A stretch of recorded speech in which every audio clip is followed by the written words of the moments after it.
Apocalypse, chapitre 11. On me donna un roseau semblable à une baguette en me disant, Lève-toi et mesure le temple de Dieu, l'autel et ceux qui y adorent. Quant au parvis extérieur du temple, laisse-le de côté et ne le mesure pas, car il a été donné aux nations et elles piétineront la ville sainte pendant 42 mois. Je donnerai à mes 2 témoins le pouvoir de prophétiser, habillés de sacs, pendant 1260 jours. Ce sont les 2 oliviers et les 2 chandeliers qui se tiennent devant le Seigneur de la terre. Si quelqu'un veut leur faire du mal, du feu sort de leur bouche et dévore leurs ennemis. Oui, si quelqu'un veut leur faire du mal, c'est ainsi qu'il doit être tué. Ils ont le pouvoir de fermer le ciel afin qu'il ne tombe pas de pluie durant le temps de leur prophétie. Ils ont aussi le pouvoir de changer l'eau en sang et de frapper la terre de toutes sortes de fléaux chaque fois qu'ils le voudront. Quand ils auront fini de rendre leur témoignage, la bête qui monte de l'abîme leur fera la guerre, les vaincra et les tuera. Leurs cadavres seront laissés sur la place de la grande ville appelée symboliquement Sodome et Égypte, la même où leur Seigneur a été crucifié. Des hommes de divers peuples, tribus, langues et nations verront leurs cadavres pendant 3 jours et demi, et ils ne permettront pas qu'on les mette au tombeau. Les habitants de la terre se réjouiront à leur sujet, ils feront la fête et ils échangeront des cadeaux, parce que ces 2 prophètes leur auront causé bien des tourments. Après les 3 jours et demi, un esprit de vie venu de Dieu entra en eux et ils se tinrent debout sur leurs pieds.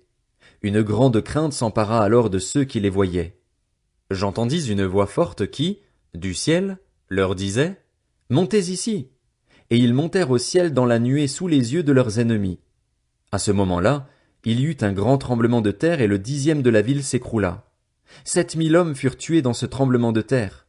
Les autres furent effrayés et rendirent gloire au Dieu du ciel. Le 2e malheur est passé. Voici, le 3e malheur vient bientôt. Le 7e ange sonna de la trompette et des voix fortes retentirent dans le ciel. Elles disaient, Le royaume du monde est remis à notre Seigneur et à son Messie, et il régnera au siècle des siècles. Les 24 anciens qui étaient assis devant Dieu sur leur trône se prosternèrent, le visage contre terre, et ils adorèrent Dieu en disant, Nous te remercions, Seigneur Dieu Tout-Puissant, toi qui es et qui étais, parce que tu as exercé ta grande puissance et établi ton règne. Les nations se sont irritées, mais ta colère aussi est venue.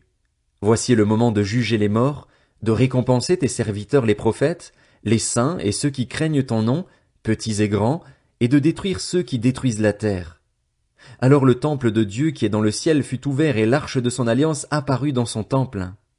Il y eut des éclairs, des voix, des coups de tonnerre, un tremblement de terre et une forte grêle. Apocalypse, chapitre 12. Un grand signe apparut dans le ciel. C'était une femme enveloppée du soleil, la lune sous les pieds et une couronne de 12 étoiles sur la tête. Elle était enceinte et elle criait, car elle était en travail, dans les douleurs de l'accouchement.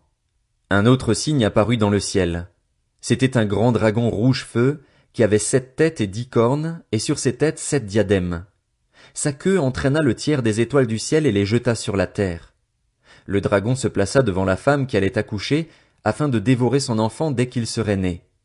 Elle mit au monde un fils, un enfant mâle qui doit diriger toutes les nations avec un sceptre de fer, et son enfant fut enlevé vers Dieu et vers son trône.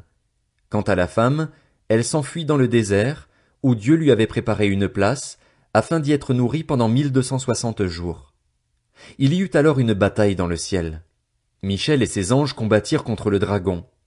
Le dragon et ses anges combattirent aussi, mais ils ne furent pas les plus forts, et il n'y eut plus de place pour eux dans le ciel.